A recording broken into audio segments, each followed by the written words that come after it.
Good afternoon to all of you.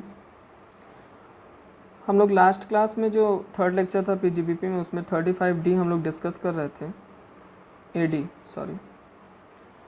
अब 35AD के क्या कॉन्सिक्वेंस हैं of claiming deduction under section 35AD। क्या कह रहा है ये? If deduction is claimed and allowed under section 35AD, the assessee shell not be allowed any deduction in respect of the specified business under section 10AA। अगर किसी करदाता ने 35AD के अंतर्गत उसने छूट ले ली है, तो जो स्पेसिफाइड डिडक्शन का जो छूट मिलता है 10AA में, उसके लिए वो अप्लीकेबल नहीं होगा। Under the provision of chapter 80 IA to 80 RRB for the same और एनी अदर असेसमेंट ईयर। याद रखिएगा, 35AD का अगर क्लेम किया है तो आप 10A के अंतर्गत या फिर 80 IA से लेकर 80 RRB के जो भी डिडक्शंस हैं उसको आप क्लेम नहीं करेंगे, जो कि स्पेसिफाइड बिजनेस के लिए हैं। Any loss computed in respect of specified business under section 35AD shall not to be set off except against profit and gain if any of other specified business under section 73A। देखिए, अगर आपको किसी भी तरह का कोई loss हुआ है उस बिजनेस से जो कि आप 35AD के अंतर्गत कर रहे हैं, तो वो सेट ऑफ नहीं हो सकता except against profit and gain if any of other specified business under section 73A whether are not eligible for deduction under section 35AD. To the extent the loss is unabsorbed, the same will be carried forward for the set off against profit and gain from any specified business in the following assessment year and so on. No time limit to carry forward such losses. मतलब specified business का जो loss है वो specified business के profit से ही set of होगा, किसी और बिजनेस के प्रॉफिट से सेट ऑफ नहीं हो सकता। और अगर सेट ऑफ नहीं हो पा रहा है तो इसको आप कैरी फॉरवर्ड करते रहिए, कैरी फॉरवर्ड की कोई लिमिट नहीं है। तीसरा पॉइंट क्या कह रहा है? एनी सम रिसीव्ड और receivable on account of any capital asset. अगर आप कोई पैसा रिसीव करते हैं या रिसीव होने वाला है किसी capital assets in respect of which deduction has been allowed, और जिसके ऊपर डिडक्शन अलाउड हो चुका under section 35AD, being demolished, destroy, discarded और transferred, shall be treated as income of the SSC and chargeable to income tax under the head PGBP. मतलब कोई भी capital assets जिसके ऊपर आप 35AD के अंतर्गत छूट ले लिया है या लिया है, उसके डिस्ट्रॉय होने पर, डिस्कार्ड होने पर, डिमोलिश होने पर, ट्रांसफ़र होने पर अगर आपको किसी भी तरह का कोई सम या पैसा मिलता है तो आपके लिए टैक्सेबल होगा पीजीबीपी में। Section 35AD 7A provide that any assets in respect of which a deduction is claimed and allowed under section 35AD shall be used only for the specified business for a period of कितने साल तक? 8 साल तक। ठीक है, नीचे वाला देख लीजिएगा। However, the deeming provision under subsection 7B shall not be applicable to the SIC company. SIC company के ऊपर 7B applicable नहीं होता। 7B क्या कहता है? Has been inserted to the provide if such assets is used for any purpose other than the specified business, the total amount of deduction so claimed and allowed in previous year in respect of such assets as reduced by amount of depreciation allowable in accordance with the provision of section 32, as if no deduction has been allowed under section 35AD shall be deemed to be income of the SSC chargeable under the head PGBP। मतलब section 35AD के claim वाली assets का use आप कर रहे हो specified business को छोड़कर, तो जो एसेट्स की वैल्यू होगी, जो भी कैपिटल एसेट्स की वैल्यू होगी, उसमें से आप माइनस करेंगे क्या? डेप्रिशिएशन सेक्शन 32 में। ठीक है, अब बाकी जो है वो आपकी क्या हो जाएगी? इनकम हो जाएगी। कौन सी income? Deemed to be income. Next question देखिए क्या कह रहा है। ABC limited is a company having 2 unit. Unit A carry on specified business of setting up operating a warehouse facility for storage of sugar.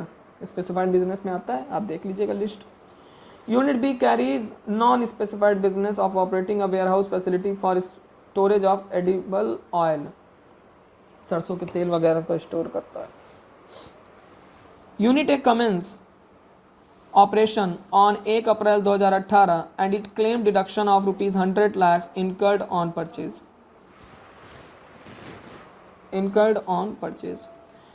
of 2 building for 50 lakh each for operating a warehouse facility for storage of sugar under section 35 AD for assessment year 2019-20. However, in February 2020, a unit transfer one of its building to unit B. यानी कि unit A जो specified business वाला है उसने अपनी building उठा के transfer कर दी है किसको, बी को. Examine the tax implication of such transfer in the hand of ABC limited. ABC limited कोई कंपनी, उसकी 2 यूनिट है, एक स्पेसिफाइड बिजनेस वाली और एक नॉन स्पेसिफाइड बिजनेस वाली. अब दोनों यूनिट के पास जो है उन्होंने 100 लाख यानी 1 करोड़ रुपए की परचेज की है 2 बिल्डिंग, 50 लाख रुपए की एक, for operating a warehouse facility of storage of sugar under section 35 AD for assessment year 2019-20. अब कह रहा है कि फरवरी 2020 में उसने क्या किया, एक बिल्डिंग को उठा के ट्रांसफर कर दिया किसको, बी को. अब देखिए आप ध्यान से, कैपिटल एसेट्स है 50 लाख है, 50 लाख का आपने कैपिटल एसेट स्पेसिफाइड बिजनेस में आपने डिडक्शन क्लेम किया अंडर सेक्शन 35 एडी और उसको उठा के ट्रांसफर कर दिया स्पेसिफाइड बिजनेस से नॉन स्पेसिफाइड बिजनेस में, तो डीम्ड इनकम हो जाएगी. जितना डिडक्शन मिला था, कितना डिडक्शन मिला था, 50 लाख. अब उस डिडक्शन का सेक्शन 32 में डेप्रिशिएशन चार्ज कर दीजिए, जितना डिडक्शन मिला था उस डिडक्शन के ऊपर. तो बिल्डिंग है, बिल्डिंग के ऊपर डेप्रिशिएशन 10% पुट इन यूज देख लीजिए. अब आया कितना डेप्रिशिएशन माइनस करने के बाद, 45 लाख. ये जो 45 लाख है ये डीम्ड इनकम हो जाएगी 35 AD सबसेक्शन 7B के अंतर्गत. ठीक है, नेक्स्ट क्वेश्चन देखिए क्या है भाई. On 1 April 2019 X limited commence the operation of a warehousing facility in Andhra Pradesh, specified state हो गया, for storage of sugar. The following information is available from the record of the company. देख लिया expense क्या क्या किया है उन्होंने 1 April 2019 से पहले. Purchase of land for warehouse, कितने का खरीदा, 50 लाख. दूसरा construction cost of the warehouse 8 lakh. Purchase of know how for warehouse 10 lakh. Salary to staff 78,000. 1 April 2019 से पहले का खर्चा है. These expense are capitalize on March 31, 2019. इन एक्सपेंस को क्या कर दिया गया, कैपिटलाइज कर दिया गया. 68,78,000 ये टोटल एक्सपेंस आ गया. ठीक, अब क्या कह रहा है, कह रहा है expense incurred during previous year 19-20 में कौन कौन सा. Construction cost of warehouse 60 lakh. Purchase of old plant and machinery for domestic market 2 lakh. Purchase of old plant and machinery for Germany, इसका तो डिडक्शन मिलेगा, इसका नहीं मिलेगा, ओल्ड मशीनरी का नहीं मिलता. Purchase of new plant and machinery इनका भी मिलेगा. परचेज ऑफ गुडविल, कैपिटल नहीं है ये. इन सबको टोटल करिए. अब देखिए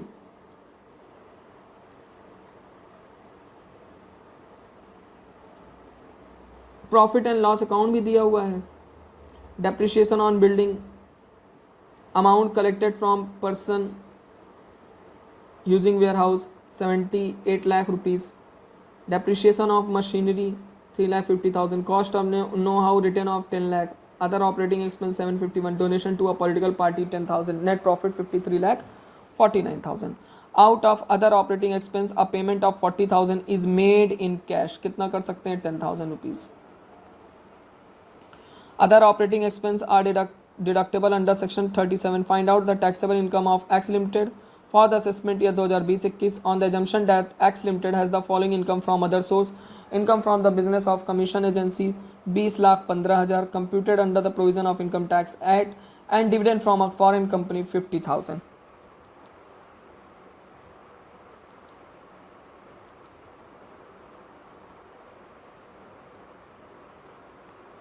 ठीक है, इतनी चीजें होनी है. चलिए भाई, अब इसमें सारा कहानी दिया हुआ है आपको. सबसे पहले तो आप ये निकाल लो कि सेक्शन 35 AD के अंतर्गत डिडक्शन कितने का मिलेगा, पहले तो ये निकाल लो. स्पेसिफाइड बिजनेस कर रहा है, ये साफ साफ है, आंध्र प्रदेश का है, स्टोरेज ऑफ शुगर है, तो स्पेसिफाइड बिजनेस आ गया. ऊपर लिस्ट मैंने दी हुई है सेक्शन 35 AD जहाँ से स्टार्ट हुआ वहाँ पे आप देख लीजिए लेक्चर 3 में. अब जो लैंड उसने खरीदा है, परचेज ऑफ लैंड उस पे डिडक्शन नहीं मिलेगा। ठीक। कंस्ट्रक्शन कॉस्ट ऑफ वेयरहाउस, जो कंस्ट्रक्शन करवाया उसने वेयरहाउस का, construction cost of warehouse 8 lakh, उस पर डिडक्शन मिलेगा। Purchase of know how for warehouse, इस पर डिडक्शन मिलेगा। Salary to staff prior to construction है ना 78,000, इसका कैपिटलाइज किया है तो इस पर डिडक्शन मिलेगा। फिर construction cost of warehouse 60 lakh, इस पर डिडक्शन मिलेगा। परचेज ऑफ ओल्ड प्लांट नहीं मिलेगा। Purchase of old plant machinery from Germany, इस पे मिलेगा।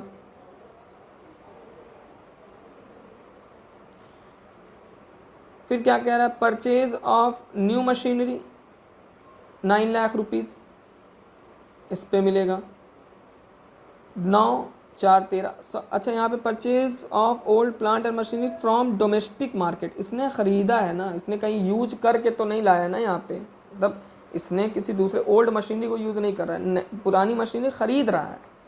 ठीक है, तो 9 4 13 2 15, तो टोटल जो अमाउंट डिडक्शन के लायक है वो है 93,78,000। इस चीज़ को आप याद रखिएगा।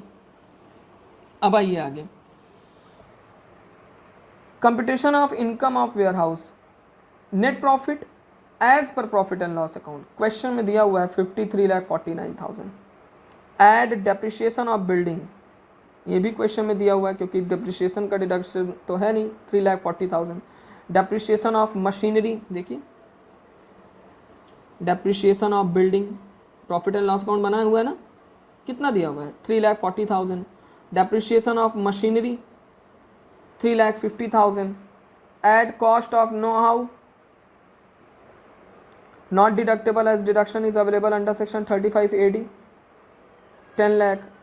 Amount paid in cash, cash में पे कर दिया है। डोनेशन टू पॉलिटिकल पार्टी, ये भी डिसअलाउड है। डिडक्शन कितना है 35 AD में 93,78,000। जब सबको जोड़ के इनको माइनस किया तो लॉस फ्रॉम वेयर हाउस कितना आ गया 22 लाख 22,89,000। क्लियर है। अब कंप्यूटेशन ऑफ इनकम, तो कमीशन फ्रॉम एजेंसी बिजनेस 20,15,000 और वेयर हाउस बिजनेस लॉस कितना है 22,89,000। ठीक है, तो बिजनेस इनकम, और यहाँ पे सेट ऑफ नहीं हो सकता। क्यों नहीं हो सकता? क्योंकि specified business non specified business के साथ सेट ऑफ नहीं हो सकता। ठीक है, फिर 20,15,000 बिजनेस इनकम हो गई। Income from other source, dividend from foreign company 50,000, तो टोटल इनकम कितनी हो गई 20,65,000 और पॉलिटिकल पार्टी को उसने दान दिया है तो 80 GGB। यहाँ पे क्वेश्चन आ गया तो मैं बता दे रहा हूँ, 80 GGB में डिडक्शन अभी आगे आएगा 80 GGB, तो नेट टैक्सेबल इनकम कितनी आ गई 20,55,000। ठीक,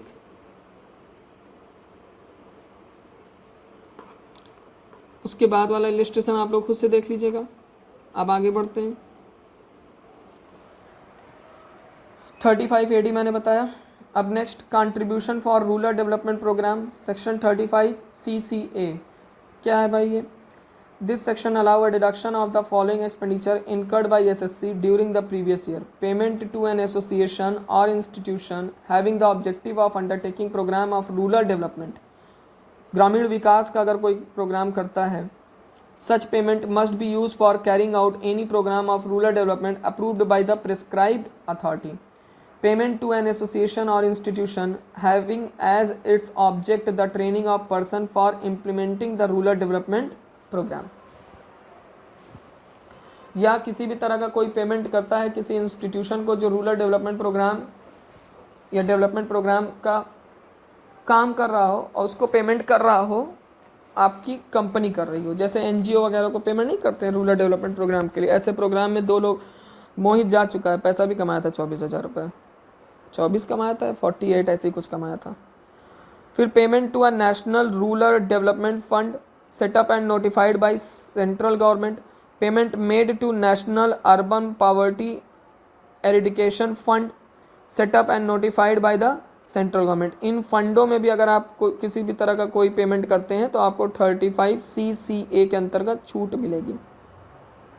certificate, the deduction shall not be allowed in respect of expenditure by way of payment of any sum to an association और institution has referred in A and B above unless the SSC furnish a certificate from such association. ऐसा नहीं कि दान दे दिया या पैसा payment कर दिया और चले आए, वहाँ से एक सर्टिफिकेट भी आपको लेना होगा कि आपने ऐसा किया है, तभी आपको उसकी डिडक्शन मिलेगा।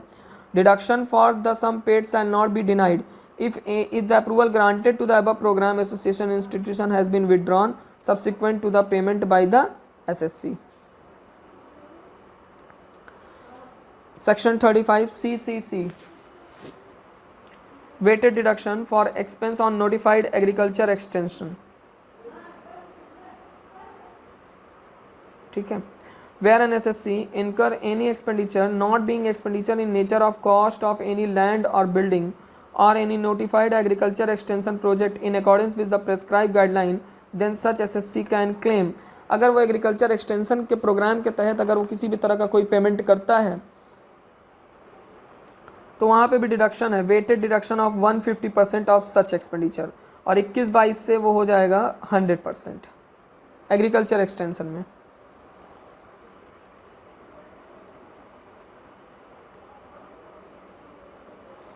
फिर क्या है, weighted deduction for expenditure of notified skill development program में करते हैं, section 35 CCD, Cafe Coffee Day नहीं, skill development programme.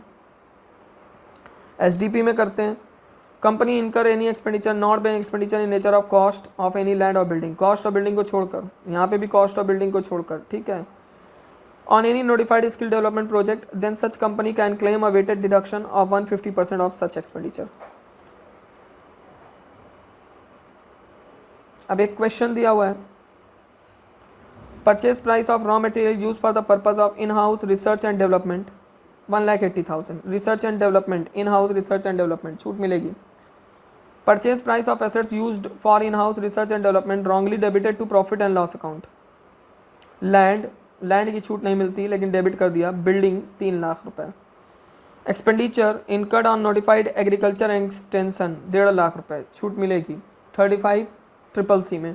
Project expenditure on notified skill development project, purchase of land की छूट नहीं मिलेगी। Expenditure on training of skill development CCD में 2,50,000। Expenditure incurred advertisement in souvenir publish by a political party, तो इसका तो deduction है political party का।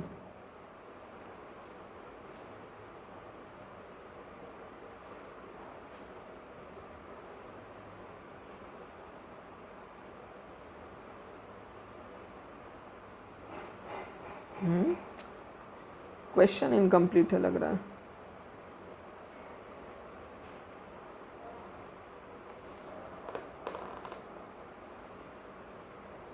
एक मिनट, चलिए देखिए, कह रहा है question, ABC limited is a company, ABC limited is a company engage in the business of biotechnology। आ गया बायोटेक्नोलॉजी, बताया था साइंटिफिक रिसर्च वाले चैप्टर में, है ना। The net profit of the company for the financial year ended 31 मार्च 2020 15,25,890, बाकी तो मैं समझा चुका हूँ। तो 15,25,890 उसका नेट प्रॉफिट था। Add item debited to profit and loss account but to be disallowed. तो purchase price of land used in house research, क्योंकि लैंड के ऊपर किसी तरह का कोई छूट नहीं है तो ये डिसअलाउड हो गया। Purchase price of building used in house research and development, expenditure incurred on notified, ये भी आपका हटा दीजिए। अच्छा, expenditure incurred on notified agriculture extension 1,50,000, skill development 2 lakh रुपए, ठीक है। फिर उसके बाद expenditure incurred on training skill development notified 2,50,000 रुपये। फिर पॉलिटिकल पार्टी, तो ये सारे डिसअलाउड हो गए। क्यों डिसअलाउड हो गया, अभी इनका नोट नीचे दिया हुआ है 11,70,000, क्योंकि बायोटेक्नोलॉजी कंपनी याद रखिएगा। Less raw material used for in house research and development, छूट मिलेगी। एक्सपेंडिचर इनकर्ड ऑन, अब छूट दे देंगे कितना, 1,50,000 का छूट दे रहे हैं ना यहाँ पे, पहले तो डिसअलाउड करेंगे उसको। 1,50,000 का 150%, तो 2,25,000।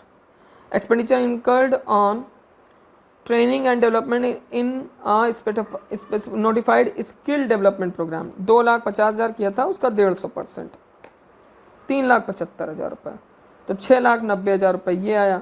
अब जो आया profit and gain from business and profession, अब इसका जो मेन पॉइंट है वो इसका वर्किंग नोट, ये आप देखिए।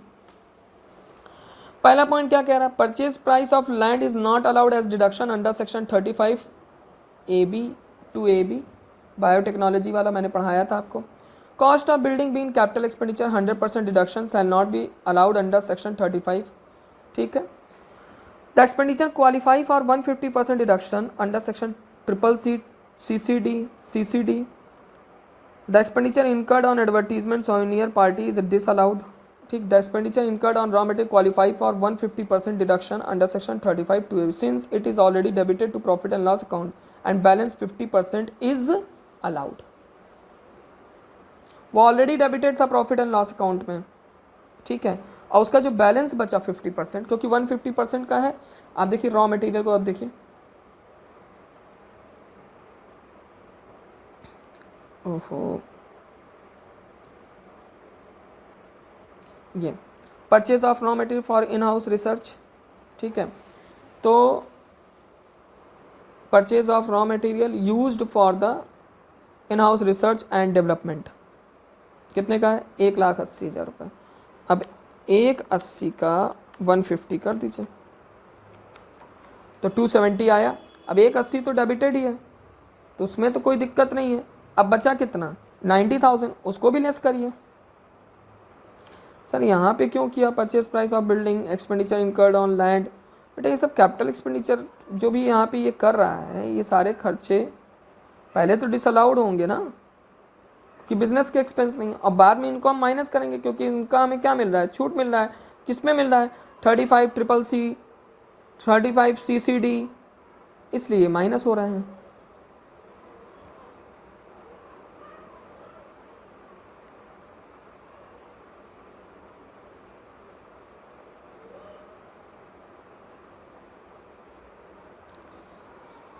ये मेन आ गया।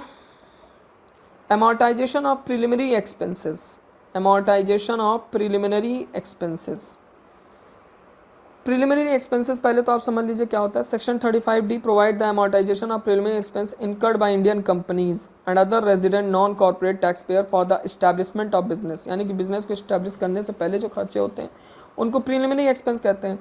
और the expansion of the business for existing concern, this section apply in the case of new company, ये सेक्शन किस केस में अप्लाई होता है, नई कंपनी केस में। To express incurred before the commencement of the business और in the case of extension of existing undertaking to expense incurred till the extension is completed और till the setting up a new unit. Such preliminary expense incurred shall be amortise over कितने साल तक, 5। Most important है ये point, ये section most important है। कितने साल तक आप प्रीलिमिनरी एक्सपेंस को अमोर्टाइज कर सकते हैं, 5 सालों तक, beginning with the previous year in which the business commence, और उसके आगे के 5 सालों तक आप कर सकते हैं। कौन कौन से एक्सपेंस है जो प्रीलिमिनरी एक्सपेंस में आएंगे जिनका अमोर्टाइजेशन हो सकता है। पहला है the preparation of feasibility report, project report का जो खर्चा है, सर्वे, कंडक्टिंग मार्केट सर्वे और any other business survey, engineering service related to business, legal charges. Provided the above work must be carried out by the SSC himself or by a concern which is the first time being approved in the behalf of by the board, where the SSC is a company in addition to the above expenditure incurred। अगर SSC कोई company है तो इन खर्चों को भी अलाउबिलिटी मिलेगी। by way of legal charges, drafting memorandum of association, article of association, by way of fees of registering the company in connection with the issue public subscription, shares वगैरह के जो प्रोस्पेक्टस डिबेंचर्स इशू करने के जो भी खर्चे वगैरह premium expense में आ जाएंगे। कितना आप अमोर्टाइज कर सकते हैं, मैक्सिमम कितना अमोर्टाइज कर सकते हैं, maximum expenditure allowed to be amortize in case of Indian company, जितना आपका कैपिटल एम्प्लॉयड है, कैपिटल एम्प्लॉयड उसका 5% या 5% कॉस्ट ऑफ प्रोजेक्ट का, जो भी आपका प्रोजेक्ट है उसका 5% तक ही अमोर्टाइज कर सकते हैं। कितने सालों तक, 5 सालों तक की बात हुई है। जो आपका प्रीलिमिनरी एक्सपेंस है, जैसे मान लीजिए 10 लाख है तो 10 लाख डिवाइड बाई 5 किया तो कितना आ गया, 2 लाख। लेकिन मैक्सिमम कितना कर सकते हैं, 5% कितना। Other SSC 5% of the cost of the project, उनके लिए 5 कैपिटल एम्प्लॉयड की कंडीशन नहीं है। Cost of project means actual cost of fixed assets shown in the books as on the last day of previous year. Capital employed means issued share capital plus debenture plus long term borrowing 7 year or more as on the last day of previous year. Audit के लिए क्या कहा? Audit of account by chartered accountant is necessary for claiming deduction under section 35 AD. कुछ important note भी हैं. Expenditure on issue of share which is not covered by 35 AD is not allowable as revenue expenditure. कौन कौन से हैं? Issue of rights share, fees paid to registrar of company for enhancement of authorized share capital, ये premium नहीं आएंगे. Issue of share to public will not be allowed if is not covered by section 35D. बल्कि right share तो नहीं cover है, लेकिन issue of bonus share है. Discount on issue of share and debenture on premium or redemption of debenture can be claimed as deduction proportionately during the previous year life of debenture.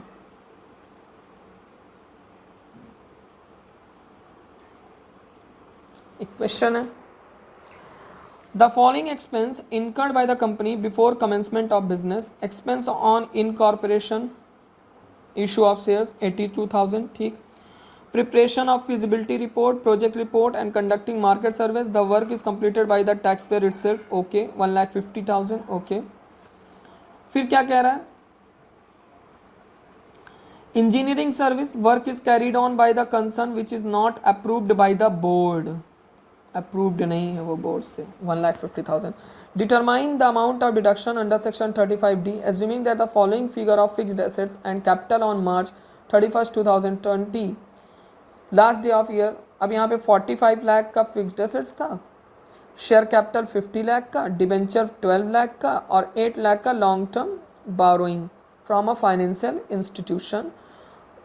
अब इन सबको जोड़ डालो, 80 लाख की capital employed बन गई. Sorry 70 lakh का capital employed बन गया. और कॉस्ट ऑफ द प्रोजेक्ट कितना है? 45 लाख.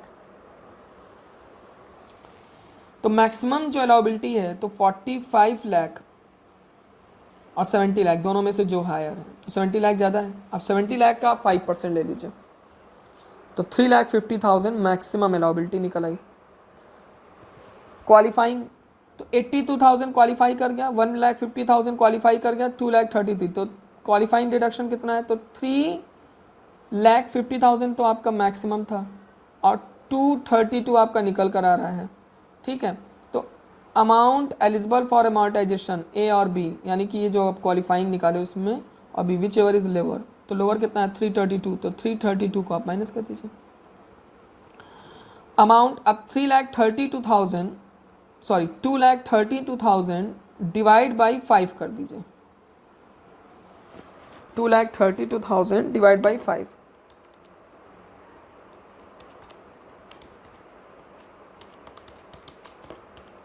46,400 आप हर साल डिडक्शन कर सकते हैं 35D में. कितने सालों तक? मैक्सिमम 5 सालों तक. 20-21, 21-22, 22-23, 23-24, 24-25 तक आप ले सकते हैं. ठीक है. सर ये सी वाला क्यों नहीं लिया था आपने? बेटा सी वाला इसलिए नहीं लिया था, यहाँ पे एक चीज कह रहा है विच is not approved by the board.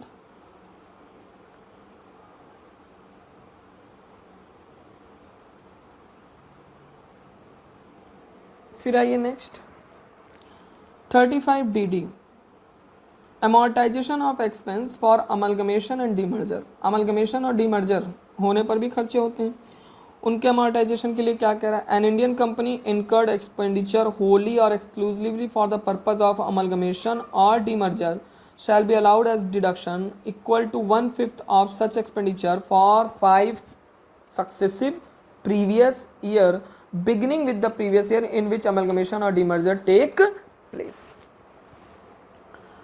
फिर नेक्स्ट आइए 35DDA amortization of expenditure incurred under voluntary retirement scheme. ये भी तो आपके लिए खर्चा है ना, आपका एम्प्लॉय वॉलंटरी VRS ले लिया, फिर आपने उसको पेमेंट किया तो वो आपके लिए एक्सपेंडिचर आ गया, तो उसको amortization आप कितने कैसे करेंगे? This section applied to an SSC who has incurred expenditure in any previous year in the form of payment to an employee in connection with his voluntary retirement VRS payment. The amount of deduction allowable is 1/5 of the amount paid for the previous year and the balance in 4 equal instalment the 4 immediately preceding previous year. सीधे सीधे कहते हैं 5 किस्तों में ले सकते हैं। In case of amalgamation demerger, transferee must be Indian company or business reorganization being succession in business during the intervening period of said 5 years. ठीक है। Next,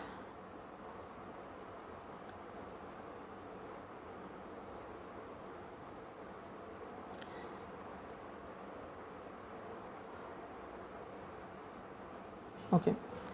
आइए अब यहाँ से स्टार्ट हो रहा है 36 allowable deduction in computing PGBP. पहला क्या है, अगर कोई किसी भी तरह का प्रीमियम पे करते हो, किसके लिए पे करते हो, स्टॉक का कोई इंश्योरेंस करा उसका। दूसरा क्या है, अगर आप प्रीमियम पे करते हो किस लिए पे करते हो, एम्प्लॉय के हेल्थ इंश्योरेंस पे। तीसरा क्या है, बोनस या कमीशन पे करते हो। चौथा क्या है, इंटरेस्ट, किस चीज़ का इंटरेस्ट, आपने कैपिटल बारोड कैपिटल, आपने बिजनेस चलाने के लिए लोन लिया था, उसके ऊपर आप इंटरेस्ट पे करते हैं। Amount of interest paid in respect of capital borrowed for the purpose of business profession shall be allowed as deduction. The assessee must have borrowed money, the money so borrowed must have been used for the business और profession. पैसा लिया, business के नाम पे कर दिया अपनी बिटिया की शादी, और आप सोचो कि इंटरेस्ट की छूट मिले, तो बिल्कुल नहीं मिलेगा। The assessee must have incurred interest on borrowed amount.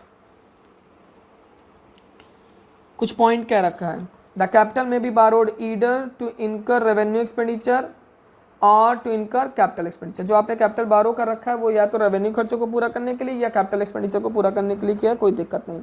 Interest in respect of capital borrowed for acquisition of new asset for extension of existing business और profession whether capitalized in the books of account or not for any period beginning from the date of which the capital was borrowed for acquisition for the asset till the date on which such asset was first to use shall not be allowed as deduction. The same is however eligible for capitalization and shall be added to the actual cost. याद रखिएगा इस चीज़ को। Interest on own capital, interest on capital not deductible. Interest to member in case of association of person is not deductible, लेकिन interest to partner deductible है, याद रखिएगा। आगे आएगा deduction of interest in subject to section 43B and 40A1 and 40A। यहाँ पे मैंने आपको बताया था ना, बैंक वगैरह को इंटरेस्ट वगैरह अगर आप कैश में पेमेंट कर रहे हैं तो छूट मिल जाएगी। Interest on money borrowed for payment of income tax, उधार लिया है इनकम टैक्स को पे करने के लिए या इनकम टैक्स पे लेट पेमेंट या एडवांस टैक्स को पेमेंट करने के लिए, तो भी उसका डिडक्शन नहीं मिलेगा। Interest paid by the assessee on money borrowed for payment of dividend is allowable deduction. लेकिन आप डिविडेंड पे करने के लिए अगर आप उधार लेते हो, क्योंकि डिविडेंड बिजनेस से रिलेटेड हो गया, उसको पे करने के लिए अगर आप उधार लेते हो तो आपको छूट मिलेगी। क्लियर?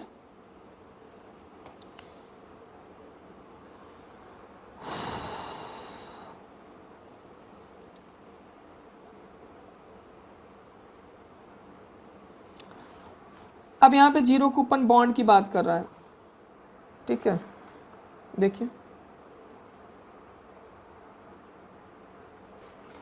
जीरो कूपन बॉन्ड की बात कर रहा है, कह रहा है 36(1)(3)(a) provide deduction for the discount on zero coupon bond pro rata basis having record to the period of life of the bond. C limited and infrastructure company issued zero coupon bond on 1/8/2019 45 face value 100 redeemable at par after 125 month public subscribe for 50,000 bond, 50,000 bond public ने subscribe कर लिया है।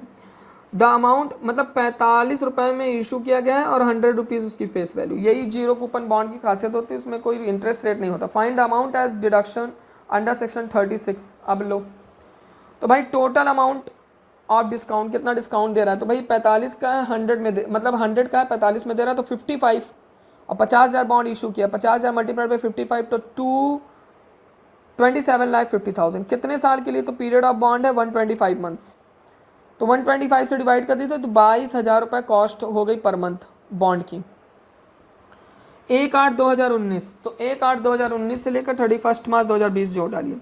अगस्त सितंबर अक्टूबर नवंबर दिसंबर जनवरी फरवरी मार्च, 8 महीने हो गए, तो आप 22,000 को 8 से मल्टीप्लाई कर दीजिए तो 1,76,000 का अलाउबिलिटी मिलेगी।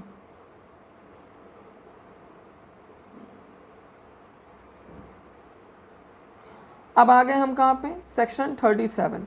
ठीक, चलिए अभी सेक्शन 37 डिस्कस करते हैं। अब हम लोग आते हैं रेजिडुअरी एक्सपेंस। ये क्या होता है? अरे भाई वो एक्सपेंस जो ऊपर के जो सेक्शन मैंने बताया आपको, उन सेक्शंस में नहीं आते। सर नहीं समझ में आया। अरे ऐसे खर्च मिसलीनियस समझते हो? मिसलीनियस से लेके चलो। Revenue expenditure incurred for purpose of carrying on business, business को चलाने के लिए खर्चे होते हैं, ठीक है। This is a residuary section under which only business expenditure is allowable but not the business losses. Business expenditure को तो अलाउ करेंगे लेकिन बिजनेस लॉसेस को नहीं। Example, those arising out of embezzlement, theft, destruction of asset, misappropriation by employee etc. इन सब losses को यहाँ पे कंसिडर नहीं करते। 37. The deduction is limited only to the amount actually expended and does not extend to a reserve created against a contingent liability. Condition of allowance, क्या condition है जब ये allowable होगा? The expenditure should not be the nature of described in section 30 to 36. Expenditure in section से ना हो। It should have been incurred by the SSC in the accounting year. It should be in the respect of a business. It must have incurred after the business was set up. It should be in the nature of personal expense of the SSC. It should not be, मतलब personal expense नहीं होना चाहिए. It should have been laid out or expended wholly and exclusively for the purpose of such business. It should not be in the nature of capital expenditure. The expenditure should not have been incurred by the SSC for any purpose which is an offence or in prohibited by law. Allowable expenditure under section 37 क्या क्या है? CBDT ने क्या कह दिया है? Diwali and मुहूर्त expense, business का मुहूर्त निकलवाने का जो खर्चा है अलाउेबल है। दीपावली का जो खर्चा है अलाउेबल है। टेलीफोन डिपॉजिट पेड अंडर तत्काल टेलीफोन डिपॉजिट स्कीम अलाउेबल है। Expenditure on fluorescent tubes including wiring and fitting expenditure, initial expenditure is of capital nature but all replacement expenditure should be treated as revenue nature. Insurance premium paid on account of loss of profit, पढ़ा है ना आपने accounting में, वो loss of profit के लिए आपने insurance करा लिया था। लगान और महामई construction contribution collection by the trade association from their members on the business transaction, annual listing fees paid to stock exchange, commitment charges paid to borrower to lender, training expenditure, expenditure incurred by business concern on civil defense measures, professional tax paid, इन सब की अलाउबिलिटी है। Losses allowable as deduction, कौन कौन से loss हैं जो deduction में allowable हैं? Loss on account of embezzlement in previous year in which embezzlement is discovered. Losses caused by forfeiture of security deposit given at the time of submission of tender of supply of goods. Losses of stock in trade by fire and the natural calamities or due to negligence of the employee or due to enemy action or in transit. Losses on account of robbery or theft provided is in the course of the business and incidental to the trade whichever trade it is. Loss caused by non-recovery of advance made in course of business providing is a trading loss. Loss caused on account of fluctuation in exchange rate at time of remitting the money for purchase of raw material. Loss caused due to breach of contract for delivery of goods by either party. ये losses allowable हैं, ठीक है। कौन कौन से losses हैं जिनकी allowability नहीं है? Loss relating to business or profession discontinued before the commencement of the previous year. Violation of law, कोई कानून तोड़ा है उसके बदले में आपने पेनाल्टी वगैरह पे की है तो वो अलाउेबल नहीं है। Loss incurred due to damage destruction etcetera of capital asset. Loss which is not incidental to a carrying out of the business. Loss due to sale of security held as investment, आपने investment के तौर पे security रखी तो उसको आपने बेच दिया, उससे जो लॉस हो रहा है वो भी नहीं आएगा। Loss caused by forfeiture of advance given for purchase of capital asset, अगर आपने कोई कैपिटल एसेट के खरीदने के लिए एडवांस पेमेंट किया था और वो एडवांस फॉरफीच कर लिया गया, यानी कि आपने तय समय पे कैपिटल एसेट्स नहीं खरीदा, तो आपको तो लॉस होगा। तो उस लॉस की क्या लायबिलिटी है? नहीं है। Anticipated loss of subsequent year can not be allowed as deduction in the current year. Deductibility of penalties and interest under various laws. क्या है भाई exception, if penalty is in nature of compensation, अगर compensation के तौर पे penalty pay किया गया है तो allowable as deduction, penalty for breach of contract allowable as deduction since there is no infraction of any law, interest paid under any other law allowable as a deduction if interest is compensatory in nature, if interest is in nature of penalty then no deduction is allowable, late income tax पे किया उसके ऊपर ब्याज लगा तो उसकी allowability नहीं है, interest paid under income tax act not allowable as deduction, interest on loan taken to pay the income tax is not allowable as deduction.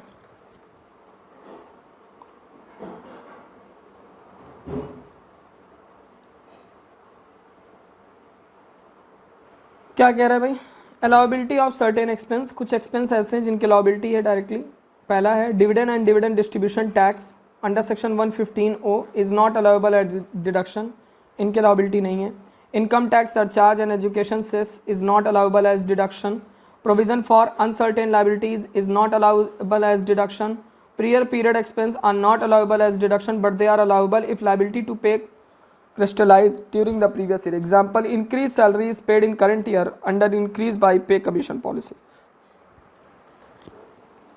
फिर क्या है भाई, अगर आप एडवर्टीजमेंट कराते हो इन पब्लिकेशन ऑफ पॉलिटिकल पार्टीज तब क्या है, disallow any deduction on account of expenditure incurred on advertisement in any souvenir, brochure, tract or like published by any political party whether it is registered with the Election Commission of India or not, made by any person carrying on business or profession is computing the profit and gain of the business and profession। लेकिन deduction मिलेगा 80GGC में जो आपने खर्चा section 80GGB and 80GGC दोनों में जो आपने खर्चा किया है, लेकिन आप सोचो कि वो एक अलाउएबल एक्सपेंस मान लिया जाए तो ये नहीं होगा। अब अगर कोई इंडियन कंपनी डोनेट करती है किसी पॉलिटिकल पार्टी में तो डिडक्शन तो मिलेगा 80GGB में, लेकिन डिसअलाउड एक्सपेंडिचर रहेगा। Deduction to any person for donation to political parties etcetera section 80GGC में छूट मिलेगा।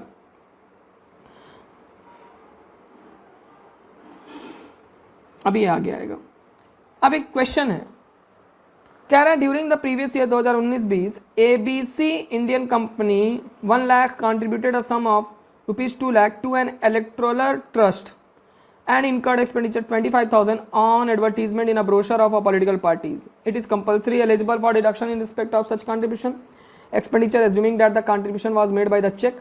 If so, what is the quantum of deduction? An Indian company is eligible for deduction under 80GGB in respect of any sum contributed by it in the previous year of any political party on an electoral trust. Therefore, ABC Limited is eligible for a deduction of 2,25,000, 2 lakh electoral trust में और 25,000 रुपये political party के advertisement में। ठीक है, फिर क्या है भाई, disallowance of CSR expenditure. CSR expenditure क्या होता है, कॉर्पोरेट सोशल रिस्पॉन्सिबिलिटी वाले खर्चे।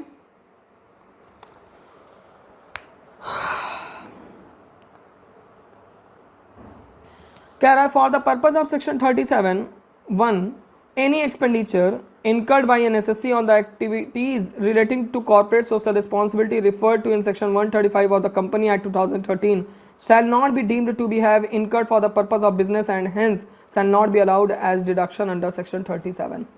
The rationale behind the disallowance is that CSR expenditure being an application of income is not incurred wholly and exclusively for the purpose of carrying on business. However, CSR expenditure which is of the nature described in section 30 to 36, नहीं समझ में आया, section 30 to 36 में मैंने rural development, skill development और agriculture extension ये सारा पढ़ाया था ना, CCD, CCC 36 वगैरह, उसकी बात कर रहा है।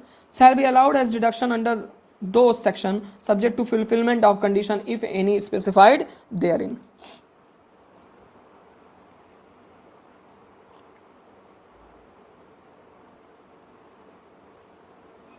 आइए नेक्स्ट,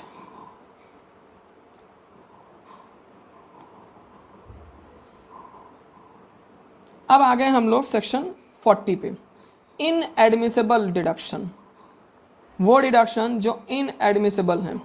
ठीक है, अब इसमें क्या क्या है भाई, कौन कौन से डिडक्शंस हैं जो इन एडमिसेबल हैं उसके बारे में हम लोग बात करेंगे। फिलहाल आज के लिए हम लोग इतना ही कर लेते हैं कि जितना हमने आपको अब तक पढ़ाया है, ठीक है, जो मतलब सेक्शन 30 से लेकर 36 या जो अभी मैंने आपको बताया वो सारा आप तैयार कर लीजिए। कल हम लोगों का सेक्शन 40 से स्टार्ट होगा, ठीक है। और एक चीज़ और था, अब इसमें हम लोगों का ज़्यादा पीजीपीपी में बचा नहीं है, अब कुछ सेक्शंस रह गए हैं, फिर उसके बाद प्रैक्टिकल हम लोगों को करने हैं।